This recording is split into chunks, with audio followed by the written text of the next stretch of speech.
الحمد للہ نحمده ونصلی علی رسولہ الکریم وعلی آلہ وصحبہ اجمعین اما بعد فاعوذ باللہ من الشیطان الرجیم بسم اللہ الرحمن الرحیم هنالک الولایۃ للہ الحق هو خیر ثوابا وخیر عقبا واضرب لهم مثل الحیاة الدنیا کماء انزلناه من السماء فاختلط به نبات الارض فاصبح هشیما تذروه الرياح وكان الله على كل شيء مقتدرا رب یسر ولا تعسر وتمم بالخیر رب اشرح لي صدری ویسر لي امری واحلل عقدۃ من لسانی یفقهوا قولی اللهم ارحمنا بالقرآن العظیم۔ باب العلم انواریہ ایجوکیشنل سوسائٹی و جامعہ انواریہ حیدرآباد انڈیا کے زیر اہتمام تفسیر نصفی کی ویڈیو ریکارڈنگ قسط وار جاری ہے۔ ہمارا آج کا بیان پارہ نمبر 15 سورہ نمبر 18 کی آیت نمبر 44 سے شروع ہوتا ہے۔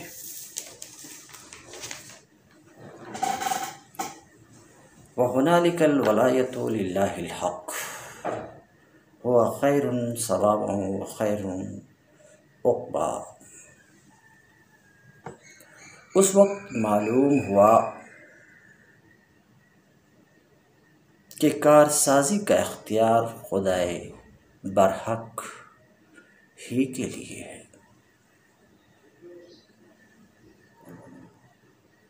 اس وقت معلوم ہوا، ذرا ماسبق کی طرف اگر پلٹیں، پچھلی آیت کی طرف پلٹیں تو اس کا اشارہ کس کی طرف ہے آپ کے نزدیک یہ بات واضح ہو جائے گی۔ تاہم مختصر لفظ میں اس وقت معلوم ہوا کہ کارسازی کا سارا اختیار خدائے برحق ہی کے لیے ہے۔ کس وقت؟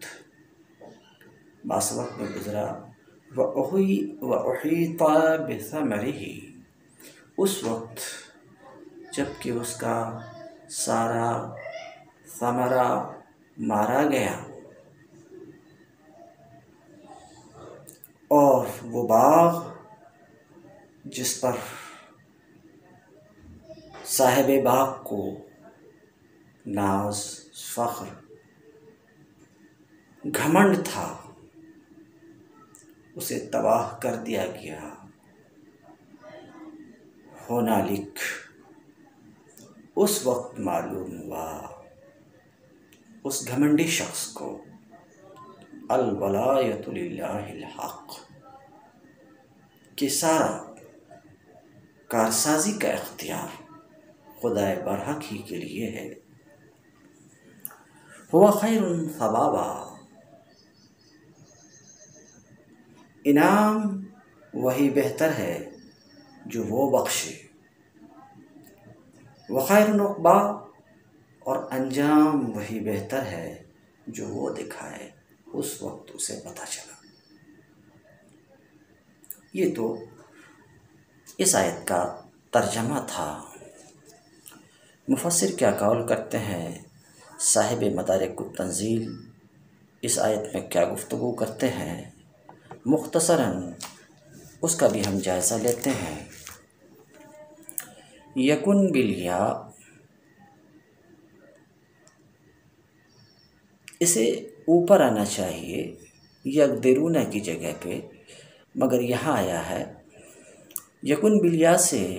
اس سے پہلے والی آیت جو گزری ہے وَلَمْ تَكُنْ لَهُ فِئَةٌ يَنْصُرُونَهُ،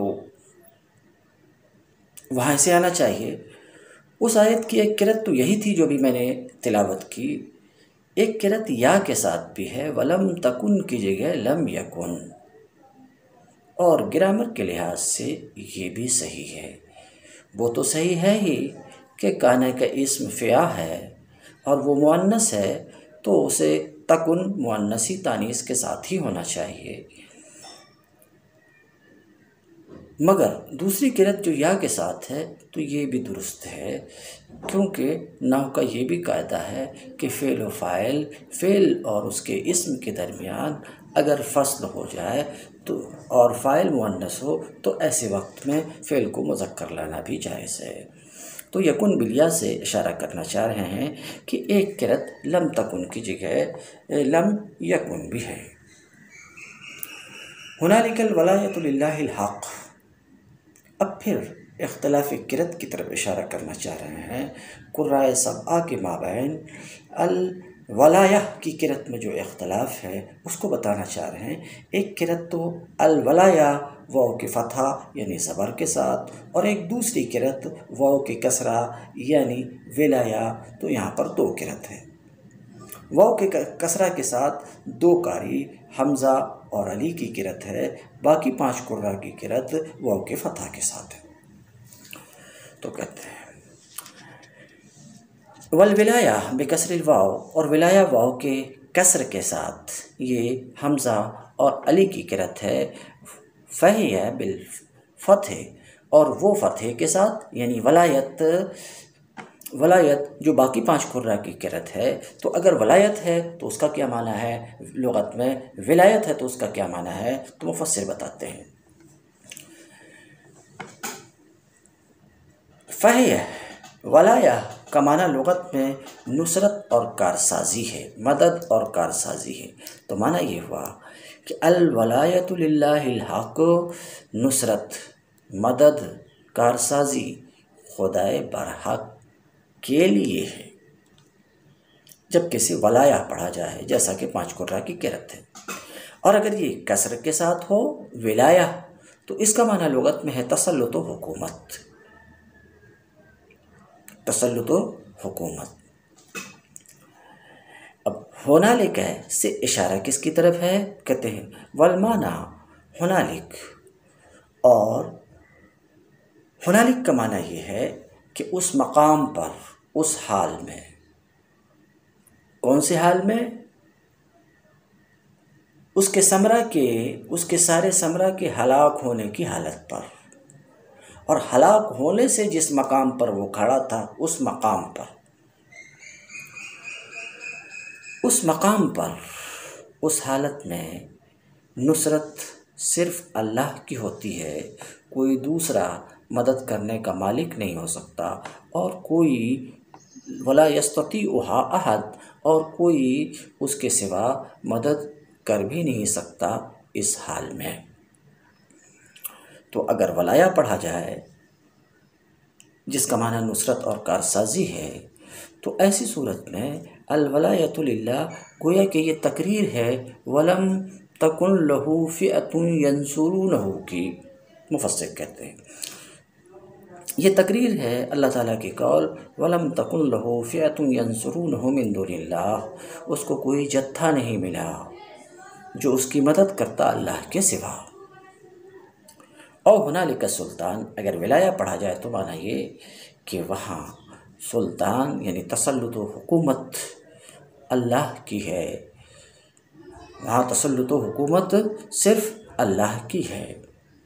اور فی مثل تلک الحال الشدیدہ یتولی اللہ ویؤمن بہ کل مستر، یہ معنی یہ ہے کہ اس جیسے سخت حال میں ہر کوئی اللہ کو کارساز مانتا ہے، ہر مجبور اللہ کو کارساز مانتا ہے اور اس کے اوپر ایمان لاتا ہے، یعنی اس کا یہ قول یا لیتنی لم اشرک، اوپر کی آیت میں جو گزرا، اس کا یہ قول یا لیتنی لم اشرک بربی احدا، اس کا جو یہ قول تھا جس میں اس نے کہا اے کاش میں اپنے رب کے ساتھ کسی کو شریک نہ ٹھہراتا، یہ وہ بات ہے جس کی طرف وہ مجبور ہوا، فقالہا جزعا، تو اظہار غم کے طور پر اس نے کہا، انشاء کے لیے نہیں کہا، اظہار غم کے لیے کہا، اس مصیبت کی وجہ سے جو اسے لاحق ہوئی اس کے کفر کی نحوست کی وجہ سے، کہ اگر ایسا نہیں ہوتا، یہ مصیبت اسے نہیں پہنچتی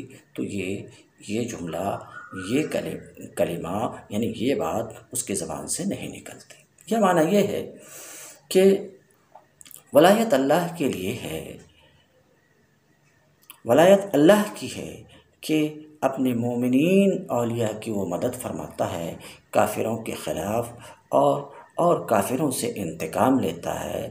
یعنی اللہ نے مدد کی اس چیز میں جو اللہ رب العزت نے کافر کے ساتھ کیا، فیما فعل بالکافر، جو اللہ رب العزت نے کافر کے ساتھ کیا، تو مدد کی اللہ نے کس کی؟ اخاہ المومن، اس کے مومن بھائی کی۔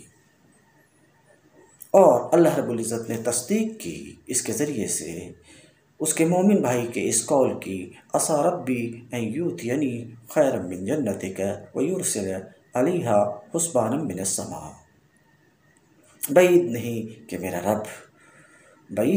میرا رب مجھے تمہارے باغ سے بہتر عطا فرمائے اور تمہارے باغ کے اوپر آسمان سے کوئی آفت نازل کرے۔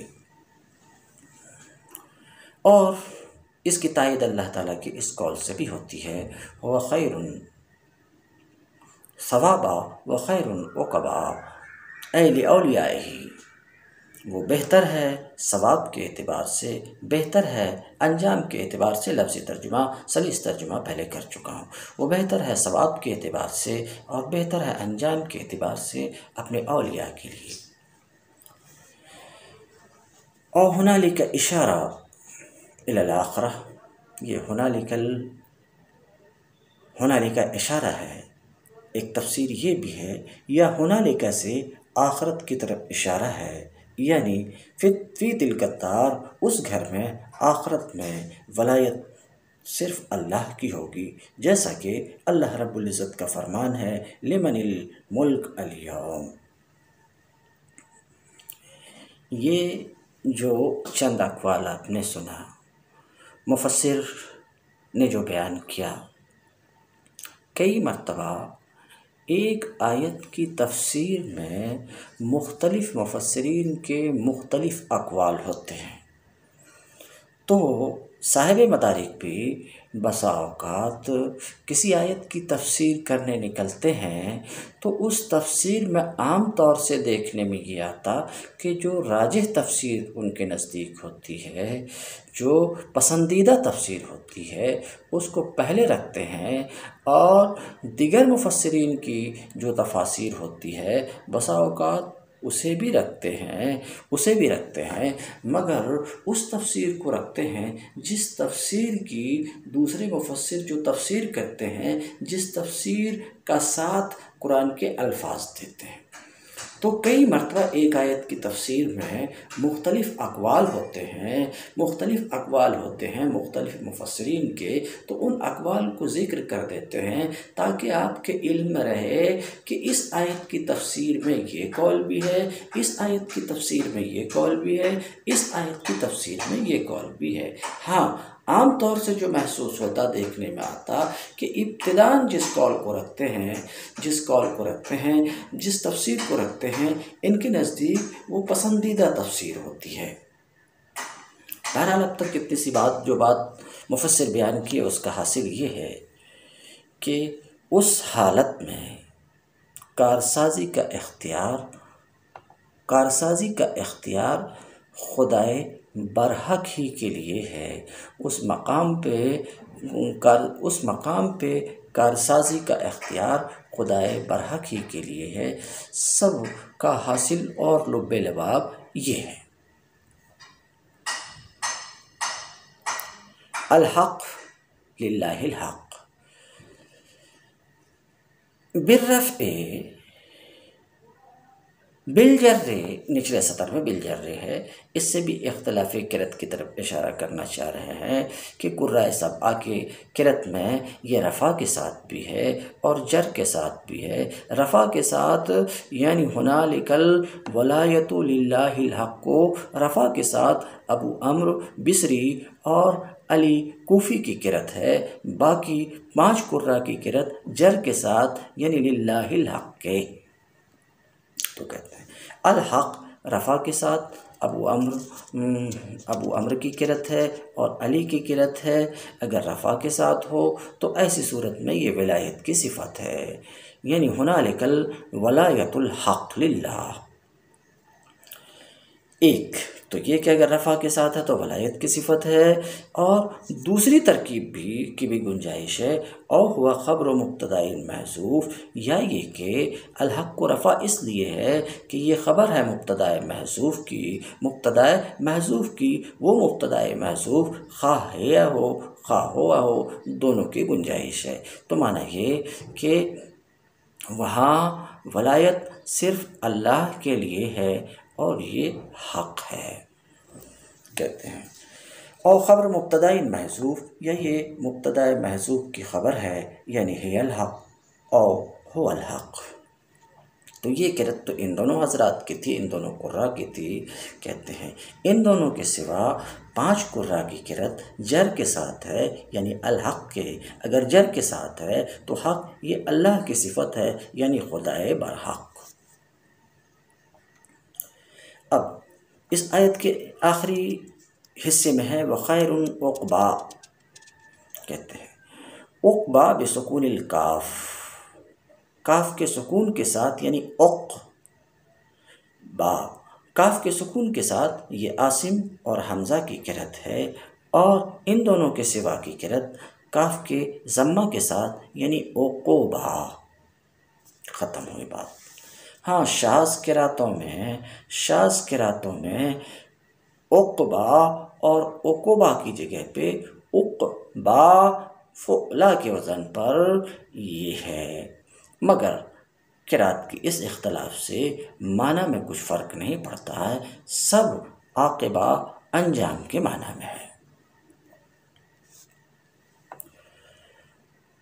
وَاضْرِبْ لَهُمْ مَثَلَ الْحَيَاةِ الدُّنْيَا كَمَاءٍ أَنزَلْنَاهُ مِنَ السَّمَاءِ فَاخْتَلَطَ بِهِ نَبَاتُ الْأَرْضِ فَأَصْبَحَ هَشِيمًا تَذْرُوهُ الرِّيَاحُ۔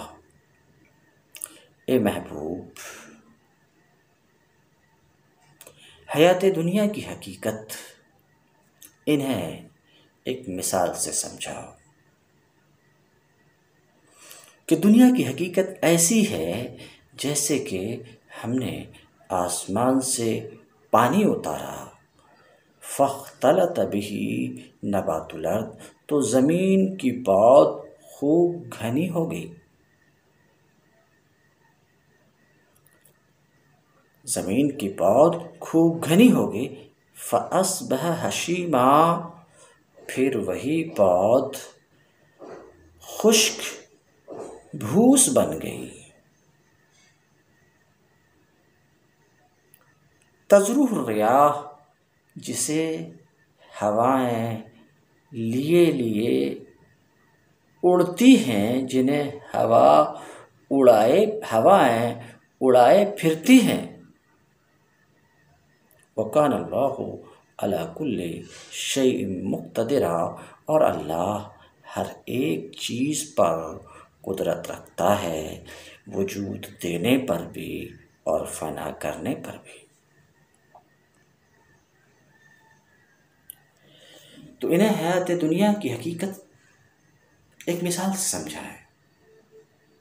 اس مثال کا حاصل یہ ہے کہ اللہ زندگی بھی بخشتا ہے اور موت بھی، وہ عروج بھی عطا کرتا ہے اور زوال بھی، اس کے حکم سے بہار آتی ہے تو خزاں بھی آ جاتی ہے۔ لہٰذا آج اگر تمہیں خوشحالی میسر ہے تو اس غرے میں نہ رہو کہ یہ حالت لازوال ہے، جس خدا کے حکم سے یہ کچھ تمہیں ملا ہے اسی کے حکم سے سب کچھ چھن بھی سکتا ہے۔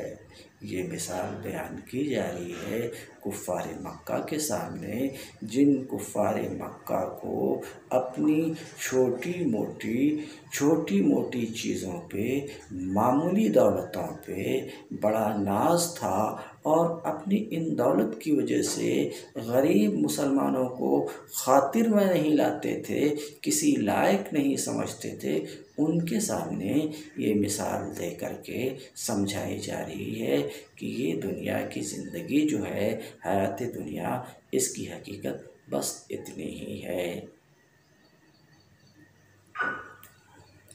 مفسر کیا کہتے ہیں؟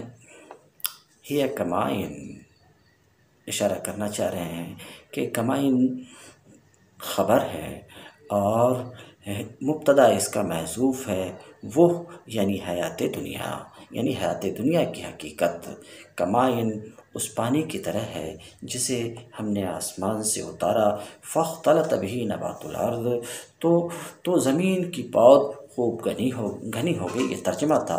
مفسر کہتے ہیں فالتف بسببه وتکاثف حتی خالط بعضه بعضا، لغوی معنی بیان کر رہے ہیں کہ اس کا معنی گنجان ہونا اور گھنا ہونا ہے، بے سبب ہی سے اشارہ کرنا چاہ رہے ہیں کہ فاختلط بہی میں جو با ہے وہ سبب کے لیے ہے، تو اس کی وجہ سے زمین کی پود خوب گنجان اور گھنی ہو گئی، یہاں تک کہ ایک دوسرے سے مل گئی، یعنی گنجان ہو گئی۔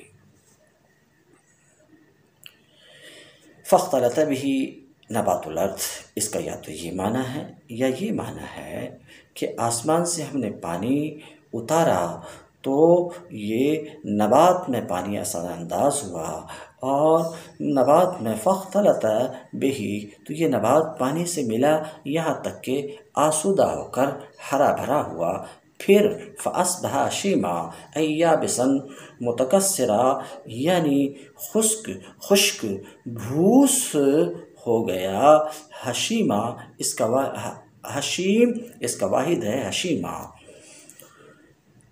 تذرف الریاح، جسے ہوائیں اڑائے لیے پھرتی ہیں، تنصفہ و تطیرہ، جسے ہوا اڑائے لیے پھرتی ہیں۔ الریح، ابھی آپ نے دیکھا ایک کرت ریاح ہے اور ایک کرت ریح ہے، ریح کی معنی ہوا اور ریاح جمع ہے ریح کی، یہ ریح جو کرت ہے وہ حمزہ کی کرت ہے اور علی کی کرت ہے۔ وَقَانَ اللَّهُ عَلَى كُلِّ شَيْءٍ مُقْتَدِرًا، اور اللہ ہر ایک چیز پر قادر ہے، قدرت رکھتا ہے، ہر ایک چیز یعنی پہلی مرتبہ انشاء بنانے پر بھی، والافنا اور ختم کرنے پر بھی، وجود بخشنے پر بھی اور نیست و نابود کرنے پر بھی، مقتدرہ ای قادرہ۔ شبہ ہے، جیسا کہ میں ابھی بیان کیا، شبہ ہے کمائن، کاف برائے تشبیہ ہے، کاف برائے تشبیہ ہے کہ حیات دنیا اس پانی کی طرح ہے۔ آگے گفتگو آپ سماعت فرما چکے ہیں۔ دنیا کے حال کی تشبیہ دی گئی ہے، حال دنیا کی تشبیہ دی گئی ہے اس کی تر و تازگی اور چمک دمک میں، اور اس چیز میں جو اس کے بعد تباہی اور نابودی آتی ہے، اسے تشبیہ دی گئی نبات کے حال سے کہ نبات پود سبزے کا حال یہ ہوتا، پود کا حال یہ ہوتا کہ یکون اخضر، پہلے وہ سبز و شاداب ہرا بھرا ہوتا ہے، پھر وہ سوکھتا ہے، پھر ہوائیں اسے ایسے لیے اڑتی ہیں جیسے کہ یہ تھے ہی نہیں۔ المال والبنون زینت الحیات الدنیا، یہ مال اور یہ اولاد حیات دنیا، دنیاوی زندگی کی ہنگامی آرائش ہے، حیات دنیا کی ہنگامی آرائش ہے۔ مفسر کہتے ہیں لا زاد القبر، یہ مال و اولاد توشہ قبر نہیں ہے، سامان آخرت نہیں ہے، سامان آخرت نہیں ہے، سمجھ رہے ہیں، یہ سامان آخرت نہیں ہے، لہٰذا مال و اولاد پر اترانا نہیں چاہیے، مال و اولاد کے مل جانے سے یہ نہیں سمجھنا چاہیے کہ ہم سے ہمارا رب خوش ہو گیا ہے، اسی وجہ سے ہمارے پاس یہ مال و دولت اور اولاد ہیں۔ مال و اولاد کی جہاں تک بات ہے، زینت الحیات الدنیا، حیات دنیا کی ہنگامی آرائش ہے، ہنگامی زینت ہے۔ مفسر کہتے ہیں یہ توشہ قبر نہیں ہے، سامان آخرت نہیں ہے۔ والباقیات الصالحات خیر عند ربک ثوابا وخیر عملا، یہ تو ہنگامی زینت ہے، اور باقی رہنے والی باقی رہنے والی نیکیاں، باقی رہ جانے والے نیک کام وہی تمہارے رب کے یہاں جزا کے اعتبار سے بہتر ہے، جزا کے اعتبار سے بہتر ہے، ثواب کے اعتبار سے بہتر ہے، اور انہی سے اچھی امیدیں وابستہ کی جا سکتی ہیں۔ مال و اولاد سے کل آخرت میں اچھی امید نہیں وابستہ کی جا سکتی، ہاں باقیات الصالحات سے اچھی امید وابستہ کی جا سکتی ہے۔ اور تمہارے رب کے یہاں اگر وزن ہے، قیمت ہے، تو باقیات صالحات کی قیمت ہے، تمہارے مال، تمہارے اولاد کی تمہارے رب کے یہاں قیمت نہیں ہے۔ والباقیات الصالحات، اور باقی رہنے والے اچھے کام، نیک کام وہی بہتر ہیں تمہارے رب کے یہاں ثواب کے اعتبار سے۔ الصالحات اے اعمال، مفسر کہتے ہیں اعمال الخیر التی تبقی ثمرتها، باقی رہنے والے صالحات یعنی اچھے اعمال جن کے ثمرہ انسان کے لیے باقی رہتے ہیں۔ اس تفسیر سے کیا کہنا چاہ رہے ہیں؟ دراصل صالحات صفت ہے، صالحات صفت ہے، اس کا موصوف مقدر ہے، وہ ہے الاعمال الصالحات، اچھے کام، الاعمال الصالحات اچھے اعمال، اچھے اعمال، اعمال عمل کی جمع ہے۔ فلاسفہ ایسا مانتے ہیں کہ اعمال سب آراز ہیں، اور عرض کے تعلق سے کہ یہ قائم بنفس ہی نہیں بلکہ یہ قائم بنفس ہی نہیں ہوتے ہیں، بلکہ یہ اپنے قیام میں غیر کے محتاج ہوتے ہیں۔ تو اعمال یہ آراز ہیں، اس لیے خود قائم نہیں رہ سکتے، خود قائم نہیں۔ اور پھر یہی نظریہ متکلمین میں بھی آیا، اور متکلمین بھی اس بات کے قائل کہ اعمال خود باقی نہیں رہتے، بلکہ اعمال کا ثمرہ یہ باقی رہتا ہے۔ ایسا مفسر متکلمین کا چونکہ قول ہے اعمال باقی نہیں رہ سکتے، وجہ وہی ہے جو میں بیان کر چکا ہوں۔ ہاں تو یہ کیسے کہا گیا والباقیات الصالحات، باقی رہ جانے والے اچھے کام؟ تو یہاں پر تو یہ ہے کہ اعمال خود باقی رہتے ہیں، اعمال باقی رہیں گے، یہ اس ظاہر الفاظ تو یہ ہے، مگر ظاہر الفاظ متکلمین کے قول کے خلاف ہے، متکلمین کی قول کے خلاف ہے، اس لیے تھوڑی انہوں نے تعویل کی کہ باقی رہنے والے نیک کام، یعنی باقی رہنے والے نیک کام، اس سے مراد یہ ہے کہ کاموں کے ثمرات یہ باقی رہتے ہیں، اس کے نتائج باقی رہتے ہیں، خود کام باقی نہیں رہتے۔ اس تفسیر سے اس بات کا افادہ کرنا چاہ رہے ہیں۔ مگر جس زمانے میں انہوں نے تفسیر کی تھی اس وقت تک تو ظاہر سی بات ہے،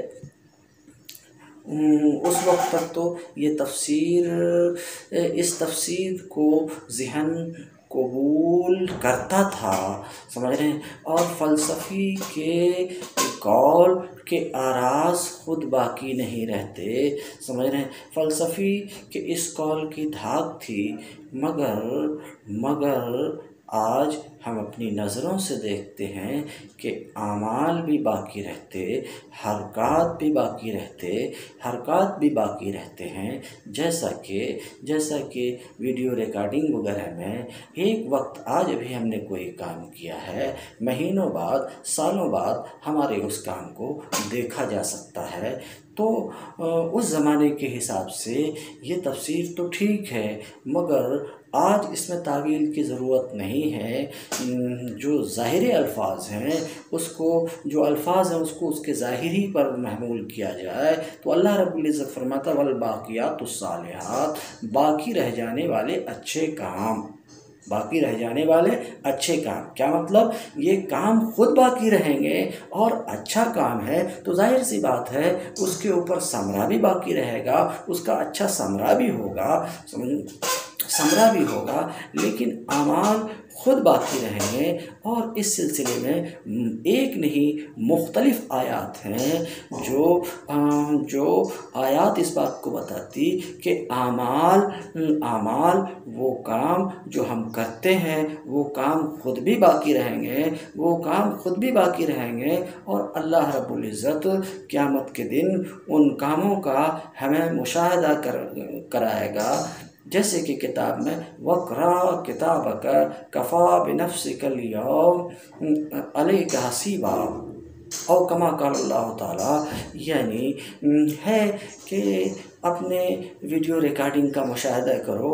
آج یہ ویڈیو ریکارڈر جو ہے تمہارے حساب کتاب کے لیے کافی ہے، ابھی آنے والی آیت آ رہی مَا لِهَٰذَا الْكِتَابِ لَا يُغَادِرُ صَغِيرَةً وَلَا كَبِيرَةً، یہ کیسی کتاب ہے کہ ہماری چھوٹی بڑی کوئی بھی ایسی حرکت نہیں ہے جس کو چوکی ہو، جس کا ریکارڈ اس کے پاس نہ ہو، یعنی ہر حرکت ہر عمل کی ریکارڈنگ ہوگی، اور اس ریکارڈنگ کا مشاہدہ بھی کرایا جائے گا، دکھلایا بھی جائے گا، بالخصوص کافرین کو۔ تو میں اس بات کو تسلیم کرتا ہوں کہ متکلمین کا موقف ہے کہ اعمال باقی نہیں رہتے، اس کے نتائج باقی رہتے ہیں، یہ متکلمین کا موقف ہے۔ لیکن آپ چاہیں تو اسی موقف پہ کھڑے رہیں، مجھے آپ سے کوئی اختلاف نہیں ہے، البتہ مجھے ایسا لگتا ہے اور میرا نظریہ یہ ہے کہ اعمال بھی باقی رہتے ہیں، اعمال بھی باقی رہیں گے، اور ظاہر سی بات ہے اعمال باقی رہتے ہیں تو ان کے نتائج تو باقی رہیں گے ہی، میرا اپنا نظریہ ہے، باقی آپ کی مرضی۔ والباقیات الصالحات، اور باقی رہنے والی نیکیاں مفسر تفسیر کرتے ہیں، یعنی اعمال خیر ان کو باقی رہنے والا کیوں کہا؟ کہ ان کے ثمرات انسان کے لیے باقی رہیں گے۔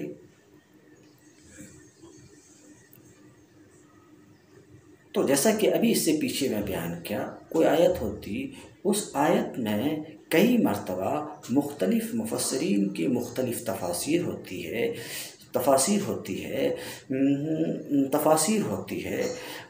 تو صاحب مدارک کئی بار مختلف مفسر کی مختلف تفاسیر کو رکھتے ہیں، یہاں بھی انہوں ایسا کر رہے ہیں، مگر عادت کے مطابق ان تفاسیر میں جو ان کے نزدیک راجح ہوتی ہے، پسندیدہ ہوتی ہے، اس کو پہلے نمبر پہ رکھتے ہیں۔ کہنا کیا چاہ رہے ہیں؟ پہلے نمبر پہ رکھتے ہیں اعمال الخیر سے اشارہ کرنا چاہ رہے ہیں کہ یہاں پر صالحات اعمال کی صفت ہے، اچھے کام، بات سمجھ رہے ہیں؟ تو مراد یہ کہ اچھے کام تمہارے رب کے یہاں بہتر ہیں ثواب کے اعتبار سے، تو کہنا یہ چاہ رہے ہیں کہ یہاں صالحات سے مطلقاً اچھے کام۔ اب اچھے کام تو یہ مطلق ہے، اچھے کام میں نماز بھی داخل ہے، روزہ بھی داخل ہے، حج بھی داخل ہے، زکوٰۃ بھی داخل ہے، کسی مومن بھائی سے ہنس کر کے بولنا، ہنس کر کے ملنا، یہ بھی اچھے کام میں داخل ہیں، یہ بھی اچھے کام میں داخل ہیں۔ اچھے کام سے کوئی ایک خاص اچھا کام یہاں مراد نہیں ہے، یہاں مطلق ہے، تو اس کو اپنے اطلاق پر باقی رکھا جائے۔ تو اچھے کام سے یہاں پر کیا مراد ہے؟ صالحات سے یہاں پر کیا مراد ہے؟ مطلقاً اچھے کام، خواہ وہ نماز ہو، روزہ ہو، زکوٰۃ ہو، سبحان اللہ ہو، لا الہ الا اللہ ہو، 5 وقتہ نماز ہو، یہ سب اس کے اندر داخل ہے۔ یہ پہلی تفسیر ہے باقیات الصالحات کی۔ بعض مفسر صالحات کی تفسیر کرتے ہیں، باقیات الصالحات کی تفسیر کرتے ہیں کہ باقیات الصالحات سے مراد 5 وقتہ 5 نمازیں ہیں، مگر یہ مطلق کو مقید کرنا ہے، سمجھ رہے ہیں؟ یقیناً پانچوں نمازیں یہ باقی رہنے والی صالحات ہیں، سمجھ رہے ہیں، مگر ان کو ان کے ساتھ محدود کرنا اور محصور کرنا کسی طریقے سے مناسب نہیں دکھتا۔ بہرحال تو بعض مفسرین نے باقیات الصالحات کی تفسیر 5 نمازوں سے کی ہے، بعض نے اس کی تفسیر باقیات الصالحات کی تفسیر کی ہے سبحان اللہ اور الحمدللہ اور لا الہ الا اللہ اور اللہ اکبر سے، یعنی یہ کہا ہے کہ باقیات الصالحات سے اللہ رب العزت کی مراد یہ ہے، سمجھ رہے ہیں، باقیات الصالحات سے مراد یہ ہے۔ بعض مفسر نے ایسا کہا، مگر پہلے نمبر پہ مفسر نے اعمال الخیر کو رکھ کر کے اشارہ کر دیا کہ میرے نزدیک پسندیدہ تفسیر یہی ہے کہ باقیات الصالحات سے مراد مطلقاً اچھے کام ہیں، خواہ وہ نماز ہو، خواہ وہ سبحان اللہ ہو، خواہ وہ اللہ اکبر ہو۔ باقیات الصالحات تمہارے رب کے یہاں بہتر ہیں ثواب کے اعتبار سے اور بہتر ہیں امید کے اعتبار سے۔ میں صحیح ترجمہ کر چکا ہوں، ثواب جزا کے اعتبار سے بہتر ہے، وہ خیر العملا اور امید کے اعتبار سے بھی بہتر ہے، اس لیے کہ سچا وعدہ ہے۔ حال یہ ہے کہ بیشتر امیدیں جھوٹی ہوتی ہے، سمجھ رہے ہیں، مگر یہ امید تو اچھے کام کرنے والے دنیا میں اللہ کے ثواب کی امید رکھتے ہیں اور اس ثواب کو آخرت میں پائیں گے۔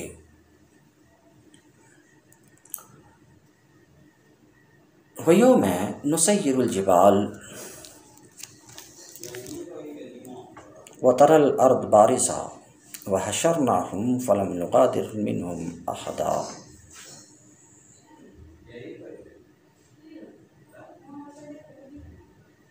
مال و اولاد تو حیات دنیا کی ہنگامی زینت ہے، لوگ زیادہ تر اس کی فکر میں رہتے ہیں۔ اللہ رب العزت فرماتا ہے وَيَوْمَ، فکر اس دن کی ہونی چاہیے انسان کو جس دن ہم پہاڑوں کو چلائیں گے، جن کو آپ اٹل سمجھتے ہو، جس دن ہم پہاڑوں کو چلائیں گے، وَتَرَى الْأَرْضَ بَارِزَةً، اور اس دن تم زمین کو برہنہ دیکھو گے۔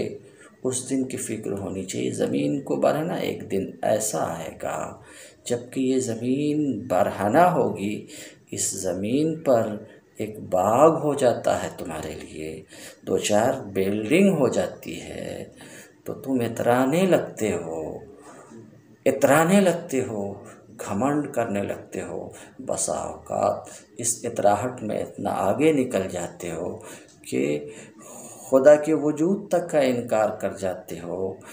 یہ 1-2 باغ، 1-2 بلڈنگ زمین پر جو تمہاری ہیں، اس کی وجہ سے اتراتے ہو، مگر ایک دن آئے گا جب اس زمین کو ہم بالکل برہنہ کر دیں گے کہ اس زمین پر نہ کوئی باغ ہوگا، باغیچہ ہوگا، نہ بلڈنگ ہوگی، نہ پہاڑ ہوں گے اور نہ گھاس پھوس ہوگی، بالکل برہنہ ہو جائے گی۔ ایک دن ایسا بھی آئے گا، لہذا ان چیزوں پہ تمہیں اترانا نہیں چاہیے، یہ ساری چیزیں ختم ہو جانے والی ہیں۔ فکر اس دن کی ہونی چاہیے جب ہم پہاڑوں کو چلائیں گے اور تم زمین کو برہنہ دیکھو گے۔ وَحَشَرْنَاهُمْ، اور تمام انسانوں کو گھیر کر اکٹھا کریں گے، آدم سے لے کر قیامت تک کا آخری انسان جو اپنی ماں کے پیٹ سے نکل کر خواہ 1 ساعت کے لیے، 1 گھڑی کے لیے ہی سانس کیوں نہ لیا ہو، ان سب کو گھیر کر اکٹھا کریں گے، ان سب کو جمع کریں گے۔ فَلَمْ نُغَادِرْ مِنْهُمْ أَحَدًا، ان میں سے ایک کو بھی ہم چھوڑیں گے نہیں کہ وہ چھوٹا رہ جائے گا۔ وَأُرِزُوا عَلَىٰ رَبِّكَ صَفًّا، اور یہ تمام اولین و آخرین تمہارے رب کے حضور صف در صف پیش کیے جائیں گے۔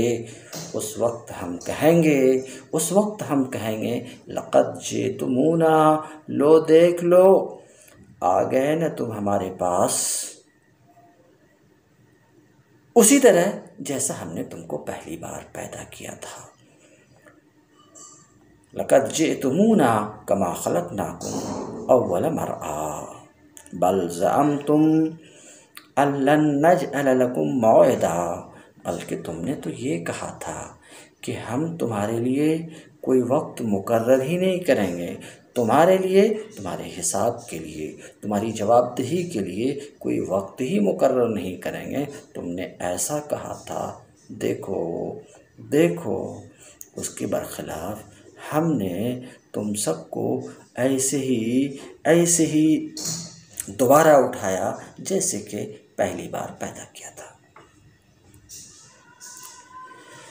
وَيَوْمَ نُسَيِّرُ، مفسر کہتے ہیں وَاذْكُرْ، فکر اس دن کی ہونی چاہیے۔ اشارہ کرنا چاہ رہے ہیں کہ یوم ظرف ہے، اس کے لیے کوئی فعل ہونا ضروری ہے، یہاں فعل مقدر ہے، وہ اذکر ہے۔ فکر اس دن کی ہونی چاہیے، نسیر الجبال، جس دن ہم پہاڑوں کو چلائیں گے۔ سیر یسیر تسیر، چلانا، پہاڑوں کو چلائیں گے۔ تو ایک دن یعنی قیامت کے دن یہ پہاڑ چلیں گے۔ کیسے چلیں گے؟ ایک دوسری آیت میں تمر مر السحاب، یہ ایسے چلیں گے جیسے کہ بادل چلتے ہیں۔ جس دن ہم پہاڑ کو چلائیں گے تو سیر الجبال، اس سے اختلاف قرأت کی طرف اشارہ کرنا چاہ رہے ہیں کہ ایک قرأت تو نسیر ہے، نسیر الجبال ہے، دوسری قرأت تسیر الجبال ہے۔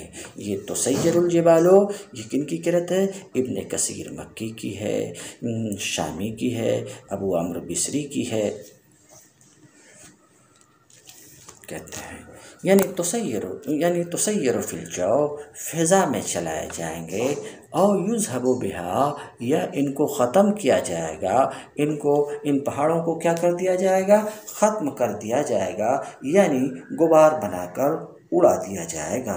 وَتَرَى الْأَرْضَ بَارِزَةً، اور تم زمین کو برہنہ دیکھو گے، لَيْسَ عَلَيْهَا مَا يَسْتُرُهَا، زمین کے اوپر ایسی کوئی چیز نہیں ہوگی جو زمین کے اوپر ستر کرے چھپائے ان چیزوں میں سے جو پہلے زمین پر تھی، خواہ وہ پہاڑوں میں سے ہو، درختوں میں سے ہو، ان میں سے کوئی بھی چیز زمین پر نہیں رہے گی اس دن۔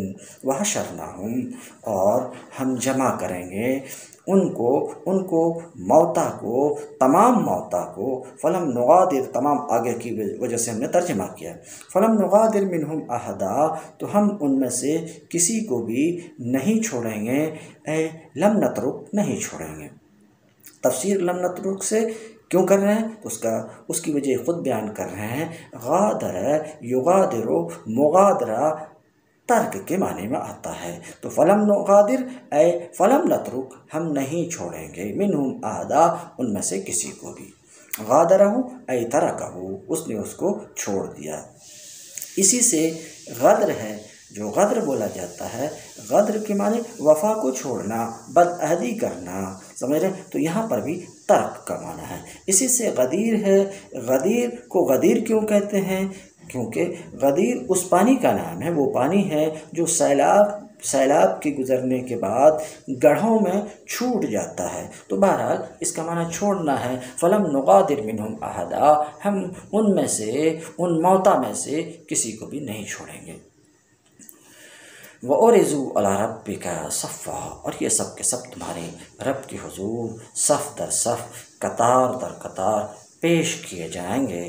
صفا، مصطفین ظاہرین، مصطفین سے اشارہ کرنا چاہ رہے ہیں کہ یہ صفا حال ہے، مصطفین کے معنی میں ہے، ذوالحال جمع مذکر ہے تو حال کو بھی جمع مذکر ہونا چاہیے، تو اشارہ کرنا چاہ رہے ہیں کہ صفا مصطفین کے معنی میں ہے، تمہارے رب کے حضور پیش کیے جائیں گے صف در صف، اس حال میں کہ سب کے سب ظاہر ہوں گے۔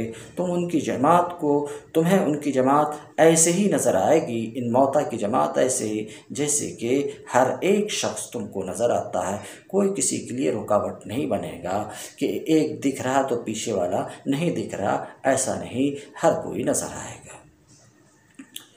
تو یہ جو فرمایا گیا کہ سب کو اکٹھا کریں گے، کسی کو نہیں چھوڑیں گے، اور سب کے سب تمہارے رب کے حضور قطار در قطار پیش کیے جائیں گے، تو کہتے ہیں شبہت حالہم، ان موتا کے حال کو تشبیہ دیا گیا ہے بحال الجند، اس لشکر کے حال سے جو لشکر بادشاہ کے سامنے پیش ہوتے ہیں، یعنی جس طریقے سے لشکر کو بادشاہ کے سامنے پیش کیا جاتا ہے، پیش کیے جاتے ہیں، اسی طریقے سے سب کے سب اللہ کے حضور پیش ہوں گے۔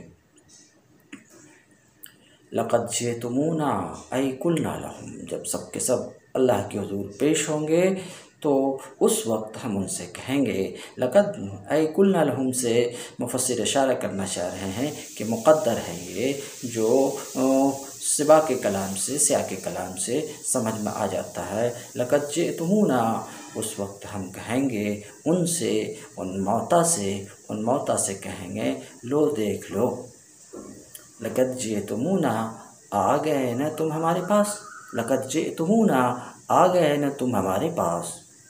اور یہ جو مضمر ہے جئتمونا، یہ جائز ہے کہ یہ نصب کا عامل ہو، یوم نسیر میں، یوم میں ممکن ہے کہ یہی عامل ہو۔ کما خلقناکم اول مرہ، ایسے ہی اسی طرح جس طرح ہم تم کو پہلی بار پیدا کیے تھے، یعنی لقد بعثناکم، ہم نے تم کو اٹھایا جس طریقے سے ہم نے تم کو پہلی بار پیدا کیا تھا۔ یہ ایک تفسیر تھی کما خلقناکم اول مرہ کا، اور پہلے نمبر پہ اسے رکھا، اس سے آپ کو اطمینان ہونا چاہیے کہ یہی ان کی پسندیدہ تفسیر ہے، اور اسی تفسیر کو ما قبل سے تال میل مناسبت ہے، جس پیرائے میں، جس ضمن میں یہ آیت آ رہی ہے اس کی تفسیر یہی ہونی چاہیے۔ مگر کچھ لوگوں نے اس کی تفسیر یوں بھی کی کہ جس طریقے سے ہم تم کو پہلی بار پیدا کیے تھے، یعنی تم ہمارے پاس ارات آؤ گے، برہنہ آؤ گے کہ تمہارے ساتھ کوئی لباس نہیں ہوگا، ایسے ہی جیسے کہ ہم تم کو پہلے پیدا کیے تھے بغیر لباس کے۔ ایک تفسیر یہ بھی ہے، مگر مفسر کے نزدیک یہ راجح نہیں ہے، میرے نزدیک بھی یہ راجح نہیں ہے۔ وَإِنَّمَا قَالَ، ہاں اب ایک نقطے کی بات کرنا چاہ رہے ہیں، وہ یہ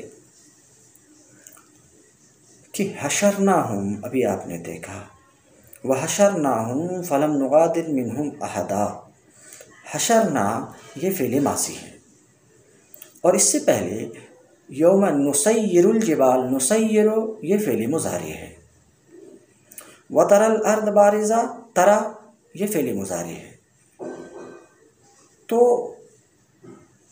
دو فعل مضارع ہیں، ایک فعل ماضی ہے، بات جس دن کی ہو رہی ہے وہ آخری دن ہے، آخری دن ایسا ہوگا، سمجھ رہے ہیں، ایسا ہوگا، تو ایک فعل ماضی، دو فعل مضارع، وجہ کیا؟ تو اس نقطہ کو بتانے، اس میں نقطہ کیا ہے؟ نقطہ کیا؟ تو مفسر کہتے ہیں حشرناہم کو اللہ رب العزت نے فعل ماضی کے ساتھ لایا، نسیرو اور ترا کے بعد جو دونوں فعل مضارع ہیں، اس بات کو بتانے کے لیے کہ موتا کا حشر، موتا کو اٹھایا جانا، سمجھ رہے ہیں، یہ کب ہوگا؟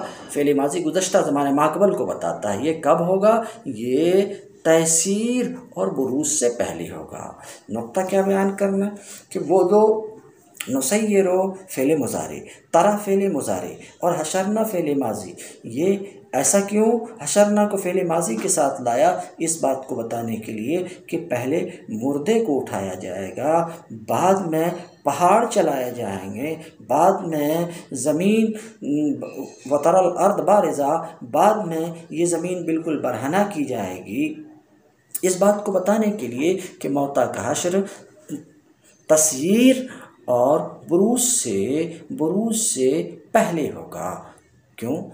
تاکہ یہ دوبارہ جمع ہونے والے، اکٹھا ہونے والے، اٹھنے والے، دوبارہ اٹھائے جانے والے یہ مشاہدہ کریں تلک الاحوال، ان خوفناک مناظر کا،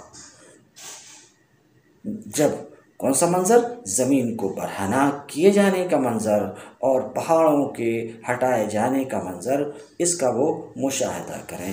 کأنہ قیل، تو گویا کہ اللہ رب العزت کی طرف سے یہ کہا گیا وحشرناہم قبل ذالک، اس سے پہلے، یہ کام کرنے سے پہلے ہم انہیں اٹھائیں گے۔ بل زعمتم ان لن نجعل لکم موعدا، بلکہ تم نے تو یہ گمان کیا تھا، تم نے تو یہ کہا تھا کہ ہم تمہارے لیے کوئی موعد، کوئی وقت مقرر نہیں کریں گے۔ بات ہو چکی، ہم تمہارے لیے کوئی وقت مقرر نہیں کریں گے۔ تم نے دنیا میں ایسا کہا تھا اور انبیاء کو جھٹلایا تھا، بعض کے حوالے سے تم نے ایسا کہا تھا، مگر دیکھ لو آج کہ انبیاء سچے ہیں، ان کی بات سچی یا تمہاری بات سچی، بلکہ تم نے کہا تھا کہ ہم تمہارے لیے کوئی موعد نہیں بنائیں گے۔ اب ایک لفظی گفتگو کرنا چاہ رہے ہیں۔ موعد ظرف ہے، تو ظرف زمان ہے یا ظرف مکان ہے، دونوں کی گنجائش ہے۔ اگر یہ ظرف زمان ہے تو معنی یہ کہ تم نے یہ کہا تھا کہ ہم تمہارے لیے کوئی وقت مقرر نہیں کریں گے، لِإِنْجَازِ مَا وَعِدتُم، اس چیز کو وفا کرنے کے لیے جس کا تم سے وعدہ کیا گیا تھا، انبیاء کی زبانی، یعنی بعض مرنے کے بعد دوبارہ اٹھائے جانے کا۔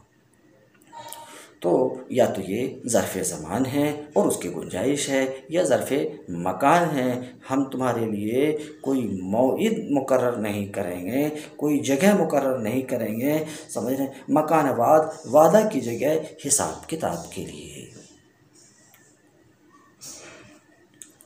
وآخر دعوانا ان الحمد للہ رب العالمین۔